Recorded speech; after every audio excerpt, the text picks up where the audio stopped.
തന്നെ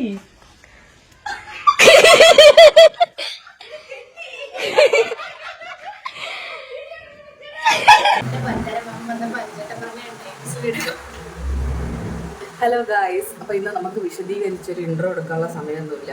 പാത്തുവിന്റെ കണ്ണില് ഈ ബോളുണ്ടല്ലോ, ഇതിപ്പം ഏകദേശം ഒരു 3 വർഷമായിട്ട് കണ്ടിന്യൂസ്ലി ഇങ്ങനെ മാറി മാറി വന്നുകൊണ്ടിരിക്കുകയാണ്. ഇതുവരെ നമ്മൾ കൊണ്ടുപോകും, മരുന്നിടും, അതങ്ങ് വറ്റും, വീണ്ടും വരും. അപ്പോൾ ഇതിങ്ങനെ സീസണബിളായിട്ട് എന്തുകൊണ്ടാണ് വരുന്നതെന്ന് അറിയാൻ വേണ്ടിയിട്ട് ഇപ്പോൾ ഒരു ചിറയൻകീഴൊരു സ്പെഷ്യലിസ്റ്റ്, ഒരു ഐ ഡോക്ടറെ കാണിക്കാൻ കൊണ്ടുപോവാണ്. അപ്പം എൻ്റെ ഫ്രണ്ട് അസീനക്ക് ഒരു ഒരു സർപ്രൈസ് കൂടെ കൊടുക്കാൻ ഞങ്ങൾക്ക് പ്ലാനുണ്ട്. അസീനടുത്ത് ഞങ്ങൾ പറഞ്ഞിരിക്കുന്നത് ഞങ്ങൾ തിരുവനന്തപുരം കണ്ണാശുപത്രിയിൽ പോകണം എന്നല്ലേ പത്തു. അപ്പോൾ ഇന്ന് അവൾ അറിയാതെ അവളുടെ വീട്ടിൽ പോകുമ്പോൾ അവളുടെ റിയാക്ഷനും കൂടെ ഒന്ന് എടുക്കണം. അപ്പോൾ അവൾ വിചാരിച്ച് ഞങ്ങളിന്ന് ചിറയൻകീഴ് ഹോസ്പിറ്റലിൽ പോകുമെങ്കിൽ അവളുടെ വീട്ടിൽ ചെല്ലുമെന്ന് പറഞ്ഞിട്ടുണ്ടായിരുന്നു. അപ്പോൾ ഞാൻ പെട്ടെന്ന് പറഞ്ഞടി ഞങ്ങൾ തിരുവനന്തപുരത്താടി പോകുന്നത്, ചിറയൻകീഴ് വരുന്നില്ല എന്ന് പറഞ്ഞു. ഇന്ന് ചെല്ലുമ്പോഴത്തേക്ക് എടുക്കണമായി എന്നെ പോടി നാറിയെന്ന് വിളിക്കും, അത് വേറെ കാര്യം. അപ്പം അവൾക്ക് ഏത് കോലത്തിലാണ് നിൽക്കുന്നതെന്ന് അറിയണമെങ്കിൽ നമ്മൾ മിണ്ടാതെ കയറി ചെല്ലണം, അല്ലെങ്കിൽ മേക്കപ്പ് ഇട്ട് കളയല്ലേ. മേക്കപ്പ് ഇടാൻ നമ്മൾ അവസരം കൊടുക്കാൻ പാടില്ല. അപ്പോൾ ഗൈസ്, എന്തായാലും നമുക്ക് കുറേ സംസാരിക്കാൻ സമയമില്ല, രാവിലെ പോകണം.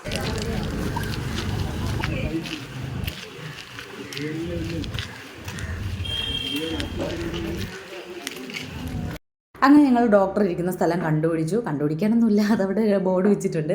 അവിടെ ചെന്ന് അപ്പോയിൻമെൻ്റ് എടുത്തിരിക്കുകയാണ് കേട്ടോ. അധികം ആളൊന്നും ഇല്ലായിരുന്നു. ഡോക്ടർ എല്ലാ ദിവസവും ഇരിക്കും. അപ്പോയിൻമെൻ്റ് എന്ന് പറയുമ്പോൾ അവിടെ പോയി പേരെഴുതി വെച്ചാൽ മതി, പ്രത്യേകിച്ച് വിളിച്ച് പറയുന്നു വേണ്ട. അങ്ങനെ ഞങ്ങൾ അവിടെ പോയി ഇരുന്നു.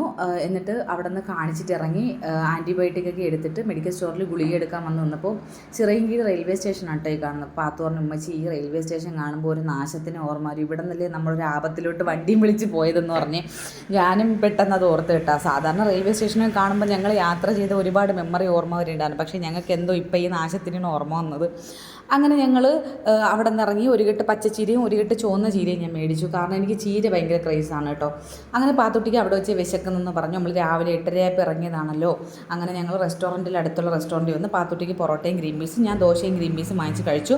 പിന്നെ അസീനാരെ വീട്ടിൽ സർപ്രൈസായിട്ട് പോകുന്നതുകൊണ്ട് തന്നെ കുട്ടികൾക്ക് കുറച്ച് സ്വീറ്റ്സ് മേടിക്കാൻ ഞങ്ങൾ ബെസ്റ്റ് ബേക്കറി കയറി അവിടെ നിന്ന് ഇറങ്ങി. അപ്പം പാത്തുട്ടിക്ക് വെയിറ്റ് എല്ലാം കൂടെ ചുമക്കാൻ വയ്യ, എന്നെ ഉമ്മച്ചി പിടിച്ചോ എന്നും പറഞ്ഞുകൊണ്ട് 2 സ്വീറ്റ്സാണ് ഈ തരുന്നത്. എന്നിട്ട് അവളെ ഡോണറ്റ് മാത്രം അവൾ പിടിച്ച്.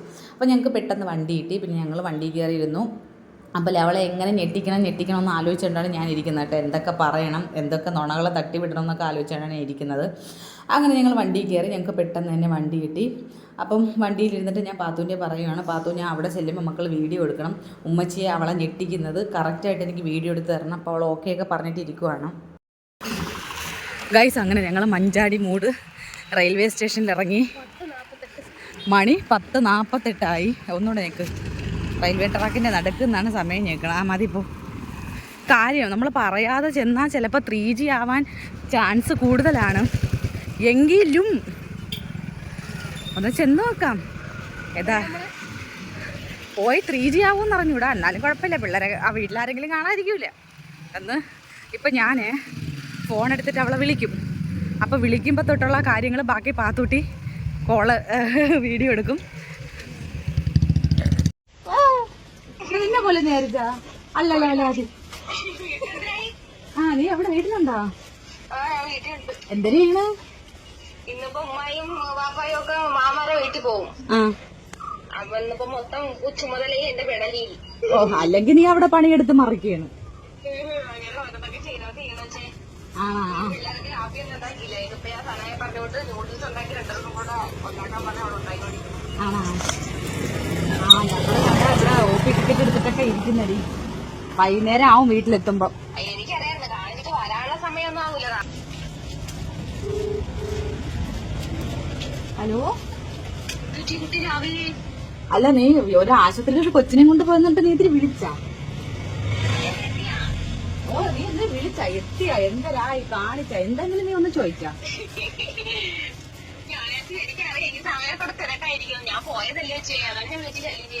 ഓ ശല്യം, ഒരു വാട്സാപ്പാ. എന്താ HB കുറവ് തന്നെ ഇപ്പോഴും? പലതൊക്കെ വാരി വീഴുന്നു. ഓടി. എന്തായാലും ഞാൻ തണ്ടാക്കാ. OP ടിക്കറ്റിന് 105 എത്രയാണ്? ഞാൻ രാവിലെ ഇറങ്ങിയടി, 7 മണിയായപ്പോ ഇറങ്ങി. തന്നെ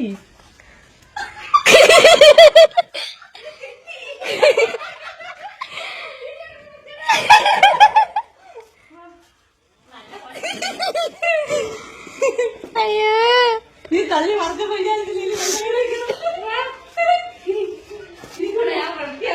അറിയാതെ കയറി ചെന്നത് കൊണ്ട് തന്നെ അവൾക്ക് ഭയങ്കര വെപ്രാളമായിരുന്നു. എന്ത് ചെയ്യട്ടെ ഏത് ചെയ്യട്ടെ എന്ന് ഒരു പിടുത്തവും ഇല്ലായിരുന്നു കേട്ടോ. പിന്നെ പെട്ടെന്ന് ഞങ്ങൾക്ക് ചായ ഇട്ട് തന്നു, ചായ കുടിച്ചു. അത് കഴിഞ്ഞ് കുറേ കഴിഞ്ഞ് ഞങ്ങൾക്കൊരു ഷെയ്ക്ക് അടിച്ചു തന്നു. ഒരു അടിപൊളി ഷെയ്ക്കായിരുന്നു കേട്ടോ. കുടിച്ചാൽ അടപ്രഥമൻ തണുത്തതുപോലെ ഇരിക്കും, അമ്മാതിരി ഒരു ഷെയ്ക്കായിരുന്നു. ഈ റോബസ്റ്റ് പഴവും ശർക്കരയും പാലും ഏലക്കയൊക്കെ ഇട്ടുകൊണ്ടുള്ള ഷെയ്ക്കായിരുന്നു, അടിപൊളിയായിരുന്നു കേട്ടോ. പാത്തൂട്ടിയും സനായും കൂടെ ഫ്രണ്ടിലിരുന്ന് എന്തൊക്കെയോ വർത്താനം പറയുന്നുണ്ട്. അപ്പോൾ ഉച്ചയായപ്പോൾ വിഭവസമൃദ്ധമായ ഒരു നോൺ വെജ് സദ്യ തന്നെ ഞങ്ങൾക്ക് വേണ്ടി ഉണ്ടാക്കിയിട്ടുണ്ടായിരുന്നേ. ചോറ്, മോരുകറി, ഞണ്ട് കറി, ഷാപ്പിലെ സ്റ്റൈൽ ഞണ്ട് കറി ആയിരുന്നു കേട്ടോ. പിന്നെ മരിച്ചീനി, പിന്നെ കടുമാങ്ങ ഉണ്ടായിരുന്നു. എല്ലാം കൂടെ എടുത്ത് വെച്ചിട്ടുണ്ടേ. ഞങ്ങളെ കൂടെ ഇരുന്ന് കഴിച്ചിട്ടേ ഞാൻ വീഡിയോ എടുത്ത് യൂട്യൂബ് ഇടും. നമ്മളെ ഗസ്റ്റ് അല്ലേ ഇവിടുത്തെ. മാനം മര്യാദയ്ക്ക് എല്ലാവരും കൂടെ വരണം. അയ്യോ പപ്പടം പൊടിഞ്ഞ്. അസീന നിന്റെ പപ്പടം. ഞാൻ കയറി ഇരുന്നിട്ട് പപ്പടത്തിൻ്റെ ഒരു സൈഡ് ചെറുതായിട്ടൊന്ന് പൊടിഞ്ഞിട്ടുണ്ടായിരുന്നു കേട്ടോ. വേറെ പ്രശ്നമൊന്നുമില്ലായിരുന്നു. കാരണം 3 ഞണ്ട് കിട്ടിയപ്പോൾ ഞാൻ വെച്ചല്ലേ വാത്തു. മതി, അതിന് സ്ഥലമില്ല ഉച്ചയെ. ഈ കാലെന്നിടത്ത് മാറ്റട്ടെ.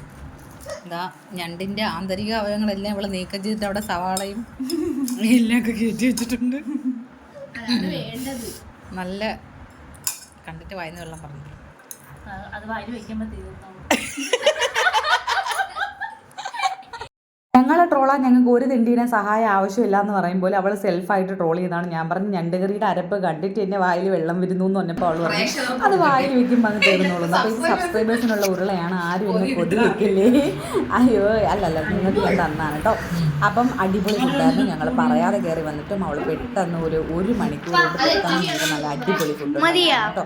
നല്ല സൂപ്പറായിരുന്നു, നല്ല സൂപ്പർ ടേസ്റ്റി ആയിട്ടുള്ള ഫുഡായിരുന്നു കേട്ടോ. നല്ലതാണെങ്കിൽ നമ്മൾ നല്ലതെന്ന് തന്നെ പറയണം.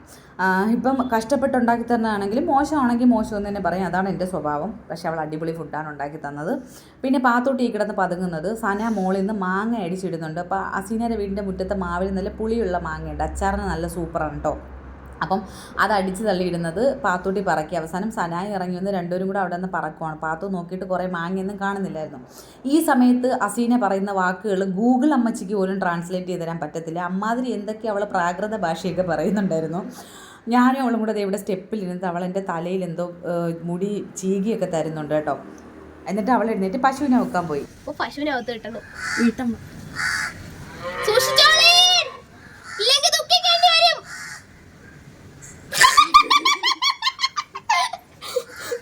മുഖം കാണൂല ഒരു മിന്നായം പോലെ കാണാം. ഗൈസ്, ഇവക്ക് പശു ഉള്ളത് കൊണ്ടാണ് ശരിക്കും ഞാൻ പറയാതെ കയറി വന്നത്. കാരണം ഞാനിവിടെ വരുന്ന സമയത്ത് ഇവള് പശുവിന് കാടി കലക്കിക്കൊണ്ടിരിക്കണം. അപ്പം ഞാൻ ഇവളുടെ അടുത്ത് വന്ന് പറഞ്ഞു, ഇടി കൊച്ചു കള്ളി നീയും കലക്കുകയാണല്ലേ, അങ്ങനെ ട്രോളാന്ന് പറഞ്ഞ് വന്നതാണ്. പക്ഷെ ഞാൻ വന്ന സമയത്ത് അവൾ നല്ല ഡീസൻ്റായിട്ട് നൈറ്റിയൊക്കെ ഇട്ടുകൊണ്ട് അവിടെ നിൽക്കുന്നു. പിന്നെ അവൾ പശുവിനെ ഒത്ത് കിട്ടാൻ പോയപ്പോഴത്തേക്ക് ഞാൻ വീഡിയോ എടുക്കുന്നുണ്ട്. മുഖം പൊത്തിയിട്ട് എന്നെ എന്തൊക്കെയാണ് പറഞ്ഞു. ഇവൾ കുടുംബശ്രീക്ക് പോകും കേട്ടോ, അയൽക്കൂട്ടത്തിന്. അപ്പോൾ ഞാൻ ഇവളെ കുടുംബശ്രീ ശാരദി എന്ന് വിളിക്കുമ്പം എന്നെ പൊടി മാറി എന്നവൾ സ്നേഹത്തോടെ തിരിച്ച് വിളിക്കാറുണ്ട്. അപ്പോൾ ഇവിടെ കനാലൊക്കെ ഉണ്ട് കേട്ടോ. അവിടെ അപ്പുറത്ത് കായലുണ്ടെന്നാണ് സന എന്നോട് പറയുന്നത്. നല്ല പ്രകൃതി രമണീയമായ സ്ഥലമായിരുന്നു കേട്ടോ. എന്തൊരു ഭംഗിയായിരുന്നു കാണാൻ. ഞാൻ ഇത് വീഡിയോ എടുത്തപ്പോഴത്തേക്കും സന പറയുന്നത് ഇതാണ് പ്രകൃതി രമണീയത.